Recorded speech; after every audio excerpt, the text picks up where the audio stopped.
আমরা এখন group be solve করার ট্রাই করব। তো এখানে দেখি গ্রুপ বিতে 1 নম্বর এসএকিউ কোয়েশ্চেনে কি আছে, what is pharmacology and pharmacokinetics. এটার আনসার দেখি। এখানে আমি একটা ডিফাইন দিছি, এটা একটা বই থেকে ছোট্ট করে দিছি যাতে আপনারা শুরুতে বুঝতে পারেন।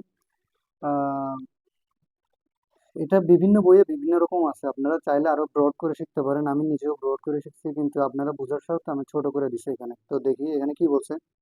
Pharmacology define the study of the effect of drug, মানে ড্রাগ নিয়ে স্টাডি করে, of the function of living system. Living system মানে হচ্ছে জীবিত, জীবিত প্রাণী আর কি। তার মানে টোটাল কথা বুঝাইছে জীবিত প্রাণীর দেহে কি প্রভাব ফেলে, মানে ওষুধ জীবিত প্রাণীর দেহে কি প্রভাব ফেলে তা নিয়ে পড়াশোনা করা হচ্ছে ফার্মাকোলজি।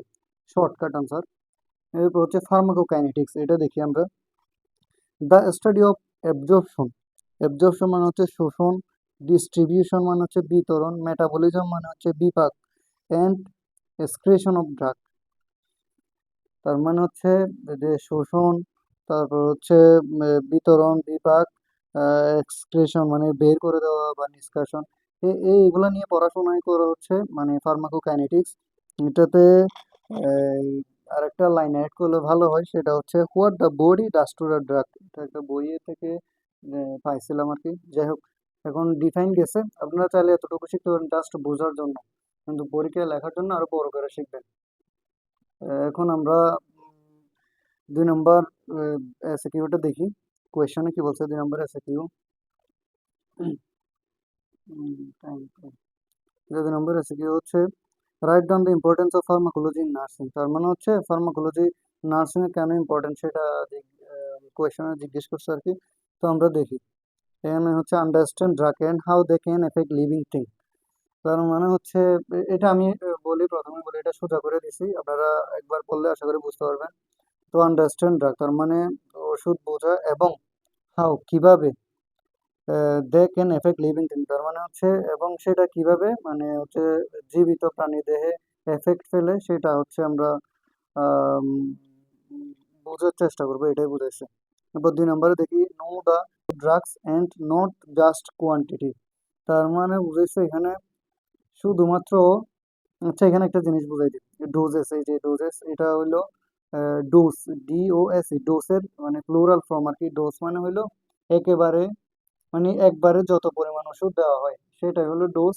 এবং ডোজেস হইলো ওষুধে কত পরিমাণ, কতবার, কতদিন, কিভাবে দেওয়া হবে, এই পুরো পরিকল্পনাটাই হচ্ছে ডোজেস। যেমন আমি একটা এক্সাম্পল দিই, ডোজ হচ্ছে সাজাস প্যারাসিটামল 500 mg ট্যাবলেট, এতটুকু বললে ডোজ। ডোজেস বলতে কি বোঝায়, ডোজেস বলতে হচ্ছে প্যারাসিটামল 500 mg দিনে 3 বার 5 দিন খেতে হবে, এই যে এটাই বলতে ডোজ বোঝায়। তো এখানে know the right doses of drug and not just quantity, মানে শুধুমাত্র পরিমাণ জানলে হবে না, ডোজেস মানে পুরো পরিকল্পনাটাই জানতে হবে। 3 নম্বরে দেখি, 3 নম্বরে হচ্ছে know the side effect of drugs and treat accordingly. তার মানে হচ্ছে যে এটার সাইড ইফেক্ট জানতে হবে, এবং এই যে ট্রিট অ্যাকর্ডিংলি মানে হচ্ছে অনুসারে, মানে এই যে চিকিৎসা অনুসারে সেটা সাইড ইফেক্ট কি কি হতে পারে সেটা জানতে হবে।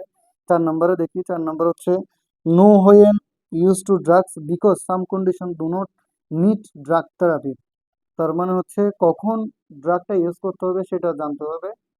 কিছু কিছু কন্ডিশনে ড্রাগ থেরাপি ইউজ করতে হয় না সেটা বুঝেছে, যেমন আম, সাধারণ ঠান্ডি, হালকা জ্বর, হালকা ব্যথা, এগুলো অটোমেটিক ঠিক হয়ে যায়। এগুলোর ক্ষেত্রে আহ, তেমন একটা ড্রাগ থেরাপি প্রয়োজন হয় না, এটাই বুঝেছে এখানে। এরপরে 5 নম্বরে দেখি understand the process of drug intake, absorption, distribution, metabolism and elimination. তার মানে হচ্ছে এই যে মানে এই আন্ডারস্ট্যান্ড দ্য প্রসেস, এই প্রসেসটা জানতে হবে কি, ড্রাগের ইনটেক মানে গ্রহণ, অ্যাবজর্পশন মানে শোষণ, ডিস্ট্রিবিউশন মানে বিতরণ, মেটাবলিজম মানে বিপাক, এলিমিনেশন মানে হচ্ছে নির্মূল বা নিষ্কাশন, এই প্রক্রিয়াটা জানতে হবে। এরপর হচ্ছে identify the properties of ideal drugs and otherwise it will create problem.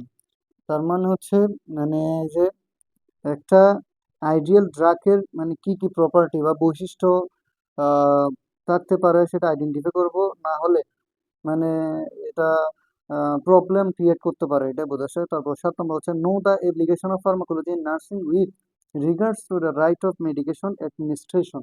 এটা যদি সহজে বোঝে সেটা হচ্ছে ড্রাগস সঠিকভাবে পেশেন্টকে দেওয়ার জন্য নার্সদের ফার্মাকোলজি সম্পর্কে জ্ঞান থাকা প্রয়োজন। যেমন হচ্ছে ওষুধের নাম, ডোজ, সাইড ইফেক্ট, এইটাই বুঝেছে মূলত এখানে। তো আমাদের গ্রুপ বি এর এসএকিউ 1 নাম্বার শেষ।